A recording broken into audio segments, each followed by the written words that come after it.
शुरू होती है और हम देखते हैं कि विलियम ब्रांडट हेडक्वार्टर से बेंजी और लूथर को एक प्लेन से कुछ सामान चुरा कर लाने के लिए गाइड कर रहा होता है। बेंजी उस प्लेन पर नजर रख रहा होता है और लूथर उस प्लेन के सभी सिक्योरिटी सिस्टम को हैक करने के लिए काम करता है। पर प्लेन इनके सामने से टेक ऑफ करके निकलने ही वाला होता है और अभी तक इनके पास प्लेन के सारे सिक्योरिटी सिस्टम का एक्सेस भी नहीं है, जिससे प्लेन को टेक ऑफ करने से रोका जा सके, सामान निकाला जा सके। बेंजी सिक्योरिटी सिस्टम का एक्सेस पाने में लगा होता है, पर तब तक प्लेन रनवे तक चलने लगता है और उड़ने ही वाला होता है कि एथन दौड़ता हुआ आता है और बिना किसी सहारे के प्लेन के दरवाजे पर लटक जाता है और बेंजी से कहता है कि वो बस किसी तरह प्लेन का दरवाजा खोल दे, बाकी वो संभाल लेगा।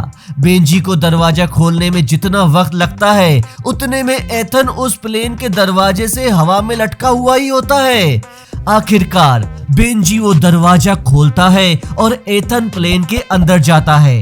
दरवाजा खुलने से उस प्लेन के सिक्योरिटी अलार्म्स बजने लगते हैं और एक गार्ड चेक करने के लिए वहां आता है, पर वो गार्ड कुछ सोच समझ पाता इससे पहले ही एथन पैराशूट से उस सामान को और खुद को बांधकर हवा में छलांग लगा देता है और वो माल वहां से उड़ाकर ले जाता है।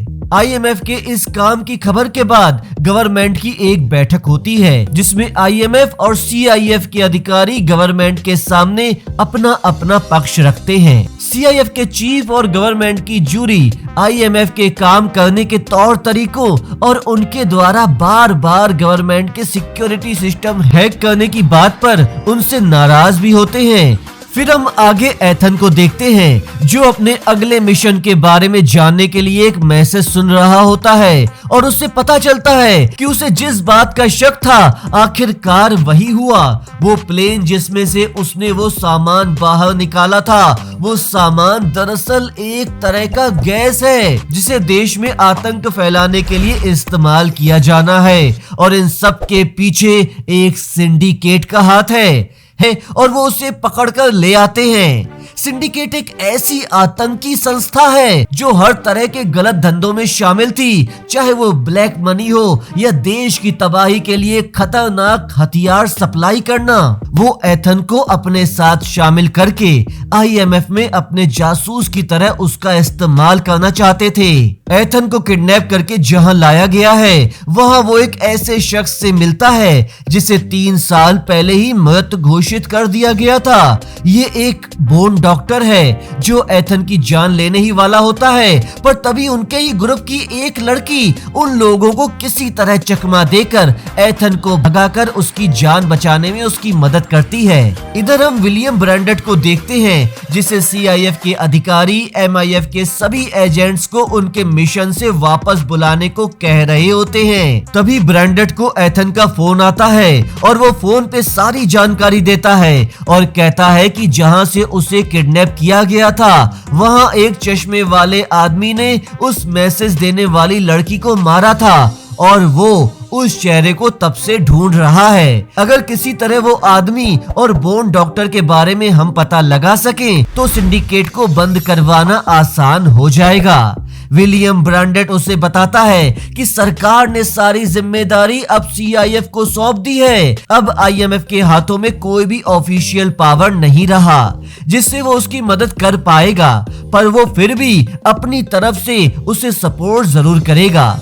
6 महीने बाद सीआईएफ को एथन के क्यूबा में होने की खबर मिलती है और वो अपने सैनिकों को एथन को पकड़कर लाने के लिए भेज देते हैं। ये ऑपरेशन हेडक्वार्टर्स में सब लोग लाइव देख रहे होते हैं। इधर विलियम ब्रांडट बेचैन हो रहा होता है कि कहीं सच में एथन पकड़ा ना जाए, पर एथन वहां से भाग निकलता है और सीआईएफ उसे पकड़ने में फेल हो चुकी है। दूसरी तरफ एथन अपने कैमरे से ये सारा नजारा देख रहा होता है। विलियम एथन के ना पकड़े जाने पर खुश तो होता है, पर अगले ही पल उसकी नजर उस दीवार पर पड़ती है जहां एथन ने सिंडिकेट के बारे में इतनी सारी जानकारियां इकट्ठा की होती हैं। ये सारी जानकारी वो ले आकर बेंजी के सामने रखते हैं और उसे सच पकड़ने वाली मशीन लगाकर उससे कहते हैं कि बिना तुम्हारी मदद के ये कैसे हो सकता है कि एथन को इतनी जानकारी मिली होगी, क्योंकि ये सारे लोग उच्च अधिकारी हैं जो मारे जा चुके हैं। पर बेंजी ये कहता है कि मुझे एथन के बारे में कुछ नहीं पता।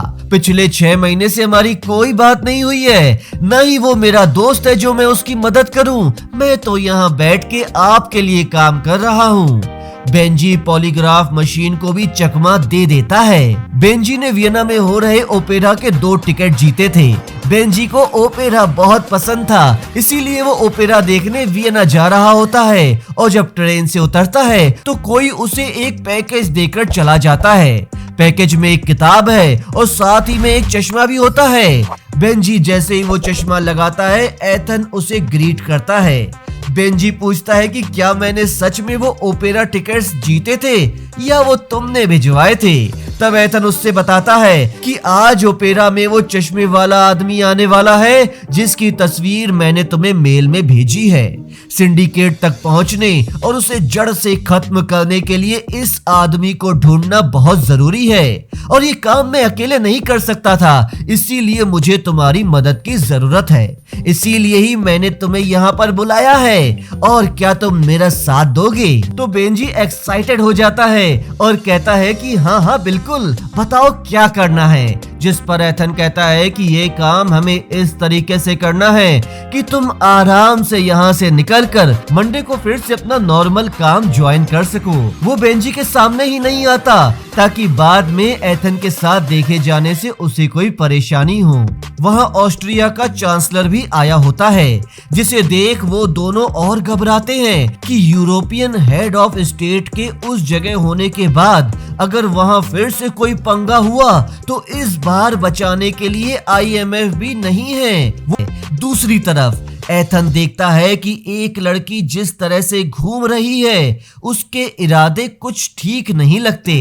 एथन लड़की को चांसलर पर निशाना साधते हुए देख लेता है और लड़की पर एक और आदमी ने निशाना साधा हुआ है। यह देखकर एथन खुद ही चांसलर को इस तरह से गोली मारता है जिससे गोली सिर्फ चांसलर के हाथ को छूकर चली जाए और उसे कोई नुकसान न पहुंचे और उसकी सिक्योरिटी उसे वहां से ले जाए ताकि कम से कम उसकी जान तो बच सके। और वो लड़की चांसलर को लगी गोली से जो पुलिस सुरक्षा और बढ़ने लगी थी उससे बचने के लिए भागने लगती है। एथन भी किसी तरह उस लड़की को बचाने के लिए उसका साथ देता है और दोनों बाहर निकल आते हैं। जैसे ही दोनों बाहर आते हैं वो लोग देखते हैं कि जिस गाड़ी में चांसलर को हॉस्पिटल ले जाया जा रहा है वो गाड़ी किसी ने बम से उड़ा दी है। वो लोग घबरा जाते हैं, पर तभी बेंजी उनको गाड़ी में बिठाकर वहां से निकल जाता है। बेंजी कहता है कि तुम उसकी जान बचा रहे हो जिसने कुछ देर पहले ओपेरा में मेरी भी जान लेने की कोशिश की थी जब मैं उस आदमी से लड़ रहा था, जब तुम ऊपर एक और आदमी से लड़ रहे थे। एथन कहता है कि ये तो एल्सा है जिसके पास कई छोटे छोटे हथियार होते हैं। एल्सा एथन से बचकर निकलना चाहती थी, पर एथन उससे चश्मे वाले के बारे में जानना चाहता है। एथन को जान पाता इससे पहले ही पुलिस उनकी गाड़ी के पीछे लग जाती है और एल्सा गाड़ी से ये कहकर कूद जाती है कि अगली बार मिले तो जरूर बताऊंगी। अब एथन बेंजी को अपनी जगह पर ले आकर उसे नकली वीजा और पासपोर्ट देता है और कहता है कि वापस जाकर CIF से कहे कि एथन ने बेंजी को वहां आने पर मजबूर किया था ताकि सारा इल्जाम एथन पर आ जाए और कोई बेंजी को नुकसान न पहुंचा पाए। पर जब बेंजी वापस जाकर ये झूठ बोलने के लिए मना करता है और कहता है कि आखिर मुझे ये बताओ कि ये सब चल क्या रहा है, तो एथन उसे पूरी कहानी सुनाता है। दरअसल सिंडिकेट से बहुत से उच्च अधिकारी जुड़े हुए होते हैं। उनमें से कई तो ऐसे थे जो कि ऑफिशियल लेवल पे मृत घोषित किए जा चुके थे, पर वो जिंदा थे और आज ऐसे ही कई लोग ओपेरा में आए थे। वर्ल्ड बैंक के हेड की मौत से लेकर ऐसे कई तरह के इंसिडेंट थे जो सिंडिकेट अंजाम दे रही थी अपने फायदे के लिए। इधर एल्सा उस चश्मे वाले आदमी जिसका नाम लेन है, उसके पास पहुंचती है और कहती है कि तुम्हें मुझ पे भरोसा नहीं था कि मैं अपना काम कर पाती, इसीलिए तुमने मुझे मरवाने के लिए ही उस गार्ड को भेजा था ना। तब लेन उससे कहता है कि किसी भी हाल में एथन को ढूंढ कर लाओ और उसे खत्म करके खुद को साबित करो। तुम सिर्फ मेरे लिए काम कर रही हो। इसके बाद एल्सा को मोरक्को में दिखाया जाता है जहां एथन उसे ढूंढते हुए वहां पहुंचा होता है। तो इस बार एल्सा के पास एथन को सच बताने के अलावा कोई और रास्ता नहीं है। वो उसे बताती है कि दरअसल वो ब्रिटिश गवर्नमेंट के लिए काम करती है और उनकी ही एजेंट है, जिसे लेन का वफादार बनकर उस पर नजर रखने के लिए कहा गया है ताकि उसकी किसी भी इविल प्लानिंग को नाकाम किया जा सके। वो ये भी बताती है कि इतने वक्त में उसे ये भी पता चल चुका है कि इनकी सारी जानकारी एक खुफिया जगह पर पेन ड्राइव में रखी हुई है, जिसमें इनकी काली करतूतों, पैसों और इनकी प्लानिंग के बारे में सारा काला चिट्ठा है। अगर किसी तरह हमें वो पेन ड्राइव मिल जाए तो हम लेन और सिंडिकेट को एक्सपोज करके ये सारे गलत काम रोक सकते हैं। इधर सीआईएफ ओपेरा की घटना में बेंजी को देखकर एथन और बेंजी को बुरी तरह तलाश कर रहे होते। तभी ब्रांडेट लूथर से मिलता है और कहता है कि हमें उन दोनों को सीआईएफ से पहले ढूंढना होगा ताकि हम उन्हें बचा सकें। एथन, बेंजी और एल्सा किसी तरह उस पेन ड्राइव की लोकेशन पे पहुंचकर उसे हैक करने और पेन ड्राइव को चुराने में तो कामयाब हो जाते हैं, पर एल्सा तो एक ब्रिटिश एजेंट थी, इसीलिए वो उन्हें ही धोखा देकर पेन ड्राइव लेकर वहां से भाग निकलती है ताकि ये सारी जानकारी वो ब्रिटिश सिक्योरिटी चीफ एटली तक पहुंचा सके। इधर एथन और बेंजी दोनों उसका पीछा करते हुए लूथर और ब्रांट से टकरा जाते हैं। एल्सा पेन ड्राइव और सारी जानकारी लेकर ब्रिटिश सिक्योरिटी MI6 के चीफ एटली के पास पहुंचकर उसे पेन ड्राइव देती है और एटली के ही कहने पर वो दोबारा लेन के पास चली जाती है ताकि उस पर नजर रख सके। इधर बेंजी एथन को परेशान देखकर उसे पेन ड्राइव की एक कॉपी दिखाता है जो कि उसने पहले ही बना ली थी। अब सब मिलकर उस पेन ड्राइव की जानकारी देखने की कोशिश करते हैं तो उन्हें पता चलता है कि ये तो एक रेड बॉक्स है जो गवर्नमेंट सीक्रेट्स को प्रोजेक्ट करने के लिए इस्तेमाल किया जाता है और ये रेड बॉक्स सिर्फ प्राइम मिनिस्टर के हैंडप्रिंट्स, आंखों और वॉइस की मैच से ही खोला जा सकता है। वो लोग प्राइम मिनिस्टर से मिलकर उन्हें सारी बात बताने और उनसे ये रेड बॉक्स खुलवाने का प्लान बनाते हैं जो कि बिल्कुल भी आसान नहीं होने वाला था। तब हम ब्रांट को देखते हैं जो कि सारी बातें सीआईएफ के चीफ को फोन पर बताता है और कहता है कि एथन प्राइम मिनिस्टर को एक इवेंट से किडनैप करने जा रहा है, जिसे देखकर ऐसा लगता है कि विलियम ब्रांडेट एथन की जान बचाने और उसे फिर से किसी परेशानी में फंसने से बचाने के लिए उससे गद्दारी कर रहा है। इधर ये सब सुनकर सीआईएफ चीफ उस इवेंट में आते हैं जहां से प्राइम मिनिस्टर को किडनैप किया जाने वाला था और ये बात MI5 के चीफ को भी बता देते हैं। ये बात सुनते ही वो दोनों प्राइम मिनिस्टर को प्रोजेक्ट करने और इस रेड बॉक्स के बारे में उनसे बात करने के लिए उन्हें एक सिक्योर रूम में ले जाते हैं। दूसरी ओर सिक्योर रूम में पहुंचकर प्राइम मिनिस्टर को वो सारी बात बताई जाती है तो वो उल्टा चीफ एटली के खिलाफ इंक्वायरी बिठाने की बात कर देते हैं क्योंकि उन्हें कब से सिंडिकेट को खत्म करने की बात कही गई होती है। वो इस बॉक्स को नहीं खोलने देना चाहते थे क्योंकि कहीं ना कहीं उनके कई साथी और वो खुद भी इनमें शामिल थे। तब हम एटली को देखते हैं, जो दरअसल एथन ही था, जिसने एटली का मास्क पहनकर प्राइम मिनिस्टर को अकेले उस कमरे में लाने के लिए एक फुल प्रूफ प्लान बनाया था, जिसमें सीआईएफ चीफ भी बिना इस बारे में जाने शामिल हो चुके थे।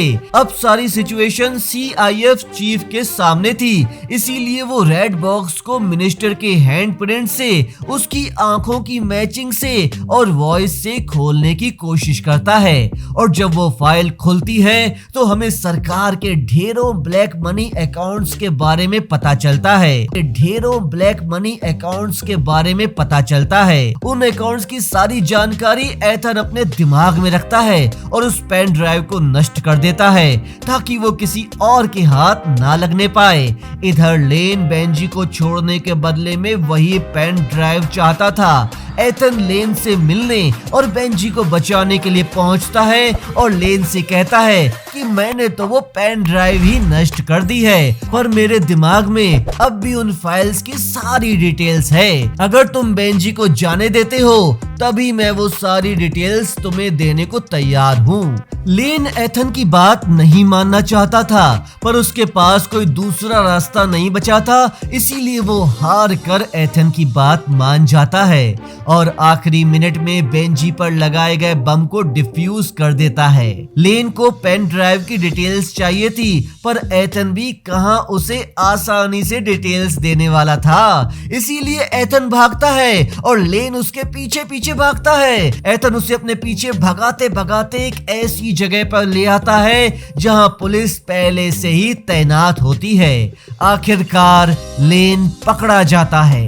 सिंडिकेट के सारे ऑपरेशन बंद कर दिए जाते हैं और इस फिल्म की कहानी यहीं पर खत्म हो जाती है। साथियों, उम्मीद करते हैं कि आज की ये मनोरंजक कहानी आपको पसंद आई होगी।